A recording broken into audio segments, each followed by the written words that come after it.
कहते हैं एक ऋषि थे जिनका नाम था मृकंडू। क्या नाम? मृकंडू। अपने पत्नी के साथ रहे थे, सब चीज से सब सुख से संपन्न थे, सब चीज था उनके पास। जब गजानन पूजा पाठ भक्ति में थे, ओ भक्ति, कोई चीज की कमी नहीं थी महाराज। लेकिन एक चीज की कमी थी, उनको कोई संतान नहीं था, उनको कोई संतान नहीं था। यही बात सोच करके दोनों पति पत्नी बड़ा ही खिन्न रहते थे। जंगल में जाकर के दोनों हिमालय ऐसे पर्वत पर जाकर के घोर तपस्या की, इतना घोर तपस्या किए, उनके तपस्या से भूत बाबा भोलेनाथ प्रसन्न हो गए, प्रसन्न होकर के प्रकट हो गए। वो शंकर भगवान की जय। बोले भगवान नाम लो, क्या चाहिए तुम्हें? बोले महाराज आपका दिया तो सब है, कभी कोई चीज की नहीं है, खाने पीने सब चीज की व्यवस्था है महाराज, लेकिन आप तो सब जानते हो, अंतर्यामी हो प्रभु, मेरा कोई संतान नहीं है। शंकर भगवान बोले कोई बात नहीं, संतान है तो संतान में देता, तुम्हें संतान ही चाहिए ना, संतान ले। बोले देख, दो संतान है, उसमें से एक दूंगा, एक है 100 वर्ष का, वो 100 वर्ष तक जिएगा, एक संतान एक 100 वर्ष तक जिएगा, लेकिन महामूर्ख होगा, तुम जितना पुण्य पाठ करोगे साथ भस्म कर देगा, लेकिन जिंदा रहेगा 100 साल। एक संतान है मात्र 16 वर्ष का, इसका आयु 16 वर्ष का है, लेकिन बड़ा गुणवान होगा, बड़ा विद्वान होगा। बताओ कौन सा चाहिए? क्या भैया, कौन सा हो गया? 16 वाला, 16 वर्ष रहेगा भैया, समझो। फिर क्या कष्ट कैसा मिलेगा? नहीं होता तो फिर चलो कोई बात नहीं होगा, और होने के बाद भी गुजर जाए, उस मैया में और ज्यादा बीतता है कि नहीं? हम लोग भी चाहते हैं कि भगवान शंकर जैसे मेरे घर में संतान हो, राम जी जैसे मेरे घर में आए, है कि नहीं? कृष्ण भगवान जैसे मेरे घर में कोई बालक हो, ऐसा चाहते हैं कि नहीं?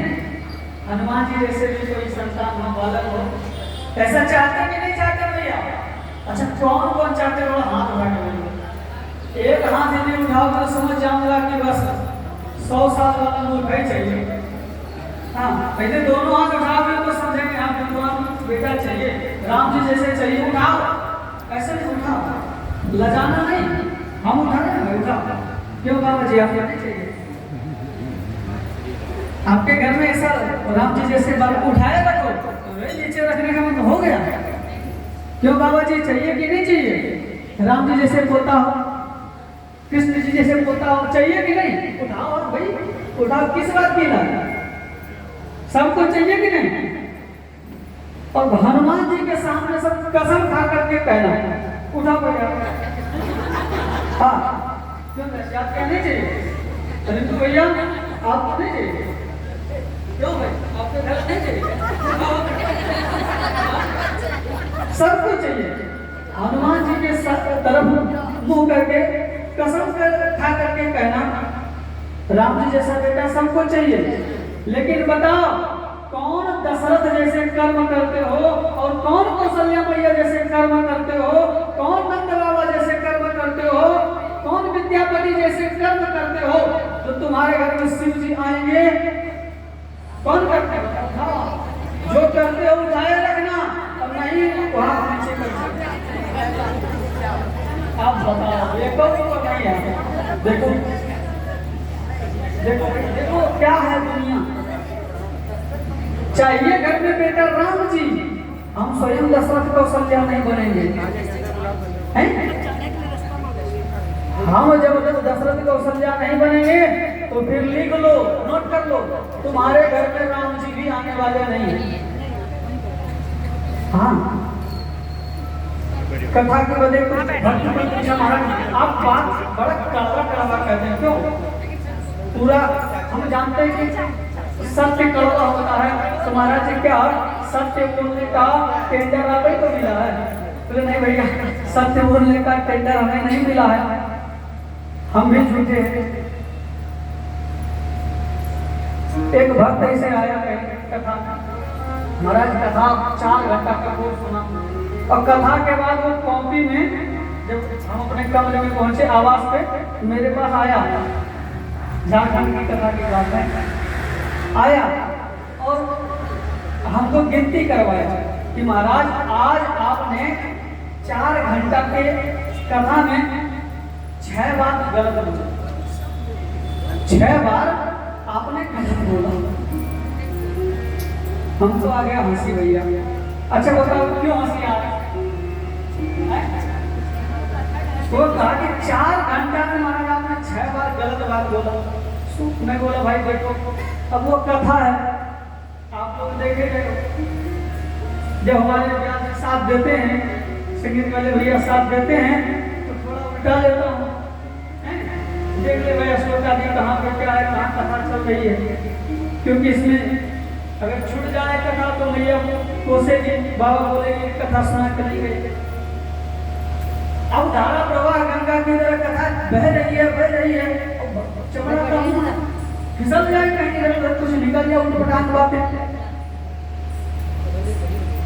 मैंने बोला महाराज उनसे तो नहीं बोला, आपने तो नोट ठीक किया महाराज, मैंने 6 बार गलत बोला तो सत्य है, मैंने गलत बोला, लेकिन हंसी इस बात से आई महाराज आपने जो 4 घंटा व्यर्थ किए ये 6 बात बोलने में, गलत बात।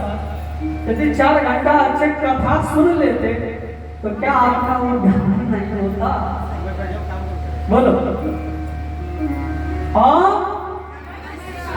ऐसे ऐसे ही भक्त पहुंचते हैं। अच्छा कहाँ कथा चल रही थी भैया, कहाँ कथा चल रही थी? बोले महाराज आपने कथा सुनाई, पराठा मिला के चटनी की तरह चाट गया है। एक बार ऋषि निकंदुर जी तपस्या किए घनघोर, भगवान प्रकट हुए, 100 वर्ष का और 16 वर्ष का 2 संतान में एक संतान लेने को बोले। 100 वर्ष का संतान महामूर्ख होगा, दुष्ट होगा, और 16 वर्ष का बड़ा गुणवान होगा। कलेजा पे पत्थर रख करके, कलेजा समझ में भोजपुरी भाषा में कलेजा ही कहते हैं, छाती पे पत्थर रख करके दोनों प्राणी निकंदुर ऋषि अमृतवती उनकी पत्नी छाती पे पत्थर रख करके बोले महाराज मुझे 100 वर्ष का बच्चा नहीं चाहिए, जो 100 वर्ष रियल गिरमुल्क होगा वो नहीं चाहिए, 16 वर्ष का ही दे दो। भगवान की कृपा हुई, ऋषि के घर में किलकारी गूंजी, दोनों प्राणी अति गदगद हो गए, खुश हो गए, मेरे घर में बच्चा। जो सालों तक उस चीज का, उस वस्तु का, जिस वस्तु का जितनी प्रतीक्षा आप करेंगे उतना महत्व होता है ना। इतना दिन के बाद, इतने सालों के बाद जो बालक आया ना, गदगद कर डोकर के नाचने लगे, झूमने लगे, खूब बधाई मारने। जैसे समय व्यतीत हुआ महाराज, व्यतीत होते होते होते आज पूरे 16 वर्ष होने को कुछ ही दिन बचा। अब दोनों प्राणी बैठ करके घर के खटिया के पटिया में सट करके अश्रुधारा कर रहे हैं, रो रहे हैं, बिलख रहे हैं। वो जानते हैं कि वशिष्ठ का 16वां बर्थडे आने वाला है ना, 16वां साल आने वाला है, अब ये जिंदा नहीं रहेगा। सो महाराज खूब रोए, रोते हुए वो बालक जो देखे ना, बोले महाराज पिताजी क्यों रो रहे हैं, क्या बात है? बताना नहीं चाहता, अंतिम में रहा भी नहीं गया कि बेटा तुम्हारी आयु मात्र 16 वर्ष की है और ये 16वां वर्ष लगने को है, अब तुम नहीं बचोगे, तुम मुझे छोड़ करके चले जाओगे बेटा। इसलिए मेरा रुदन रुक ही नहीं रहा है, आंसू रुक ही नहीं रहा है। बोले महाराज पिताजी आप क्यों व्यर्थ की बातें सोचते हैं? आपको किसने बताया कि मैं 16 वर्ष ही जिंदा रहूंगा? बेटा ये स्वयं भगवान शंकर बोले हैं, शिव बोले हैं। तो शिव जी यदि बोले हैं तो मैं उनके ही शरण में जाता हूँ, जो होगा देखा जाएगा। तो इतना कह करके महाराज 16 वर्ष का नाबालक घर से निकल गया, एक जंगल में गया, एक समुद्र जंगल में सरोवर तालाब मिला, उसी के किनारे बैठ करके वो मिट्टी का शिवलिंग बनाया। क्या बनाया? मिट्टी का शिवलिंग बनाया और उसी से वो लिपट करके रोने लगा, प्रभु हे प्रभु मेरी रक्षा करना। इतना कर ही रहे थे तब तक उसका 16 वर्ष पूरा हो गया। भेजा यमराज अपने दूत को, ए भाई दूत जाओ। उसका आयु पूरा हो गया, ला आया दूत धमाक से पहुंचा, 2-4 कूद पड़ा यमराज का, अपना लंबा सूल लेकर के आया मारने को। जैसे मारने को चाहा वो बालक एकदम ध्यान मग्न में है, एकदम शिव में रम गया, शिव में एकदम रम गया। देखिए भक्ति की प्रबलता, उस बालक की भक्ति के चमत्कार से कितनों सूल प्रहार कर रहा है, लेकिन उस बालक को कुछ होते ही नहीं। भक्ति भगवान की उसको चादर की तरह उड़ा लिया, कितनों प्रयास कर रहा मारने को। तो भगवान की भक्ति यमराज के जो दूत आए ना उसको सताने लगे, उसके शरीर में अग्नि की तरह लहर उत्पन्न हो गया। भागा दूत, पहुंचा यमलोक, महाराज वो नहीं मरा। क्यों भाई? महाराज मैंने बहुत प्रयत्न किया लेकिन वो मरा नहीं। यमलोक वहां से दौड़ा, लिया अपना काला भैंसा का बैठा, लिया अपना यम पास आया बालक को मारने। जो भयंकर वो रूप देखा यमराज, ऐसे ही काला कलूटा यमराज। अब काले कलूटे को भैंस में यदि बैठ जाए तो फिर उसका कैसा रूप होगा भाई? क्या भैया? उतना भयंकर जो रूप देखा वो बालक अंदर से हिल गया, थरथरा गया, हे प्रभु बचाओ प्रभु, अब ये मार डालेगा। इतना कह करके वो बालक शिवलिंग को पकड़ करके लपेट लिया महाराज अपने कोट में एकदम। यमराज जो अपना यमपास चला गया, जो यमपास चलाया तो यमपास बालक को भी और भगवान के शिवलिंग को, दोनों को यमपास में बांध लिया। यमपास में जब बांधा तब भूत भगवान भोलेनाथ को आया गुस्सा, अरे तुम मेरे भक्त को, मेरे आधार में वो बैठा हुआ है, मुझे गोद में लेकर के बैठा है, मेरे से चिपटे बैठा है, तूने उसमें पास चला दिया वो नन्हा बालक पे। उसी समय वो शिवलिंग फटा और भूत भगवान भोलेनाथ प्रकट हो गए। भूत भगवान भोलेनाथ जो प्रकट हुए महाराज ने आओ देखे ना ताप उठाए अपना 1 लाख और सीधा यमराज के छाती पर दे। एक ही छाती में यमराज घुड़मुड़िया मारा और गिर के गोविंदा। एक ही आदमी यमराज मर गया भाई, ये मत समझने के बचा नहीं, मर गया। और यमराज जब मर जाएगा क्या होगा? देखो यहाँ पे यमराज मर गए। अब यमराज जब मर गया तो सारा सृष्टि अमर हो गई, सारा सृष्टि अमर वो बालक भी अमर हुए।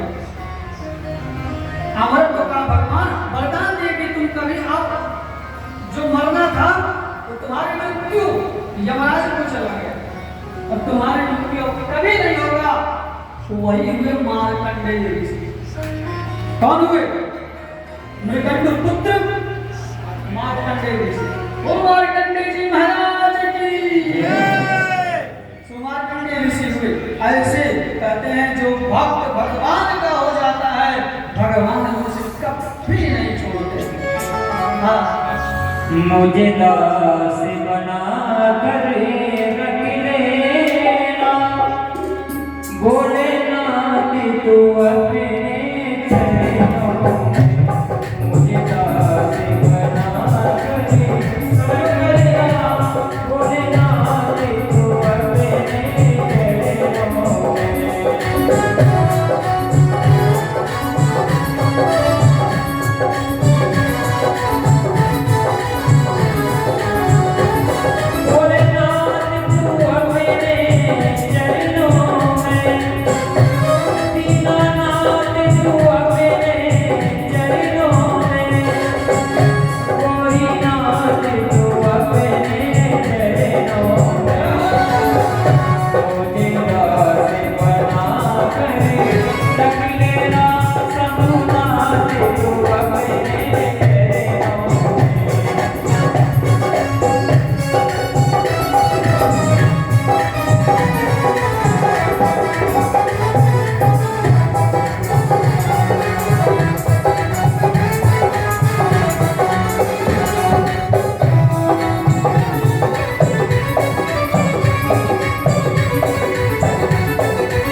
Bhagwan